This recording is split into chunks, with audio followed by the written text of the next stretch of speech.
To other news now, there's a major development in the fraud case at Stocks and Securities Limited SSL. The accused in the matter, Jean-Ann Panton, says she was persuaded by her boss and the company's founder, Hugh Croskery, to confess.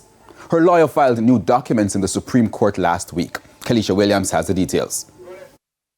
Ms. Panton, a former client relationship manager, made the claim in her defense in a lawsuit brought against her and 9 others by an investor, Gene Ford. Mr. Hugh Croskery is listed as the 3rd defendant in the suit. In her defense, Ms. Panton said the background of the alleged confession was premised on an offer made by Mr. Croskery on behalf of the first defendant, SSL.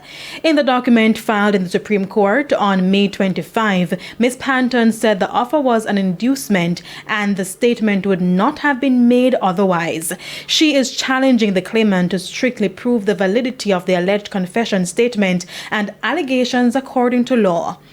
According to the signed confession statement dated January 7, 2023, which was made to SSL as part of an internal investigation, Ms. Panton named 39 clients whose accounts had a total value of almost $3 billion. She said she took approximately 20% from the amount stated for each account, in addition to a further $109 million. An account in the name of Wellgen Limited, a holding company owned by sports great Usain Bolt, was not mentioned on the list, and SSL in a subsequent statement said it was unaware that the portfolio was affected. Bolt's account value plummeted from US $12.7 million in October 2022 to $12,000 in January. Wellgen has also sued SSL.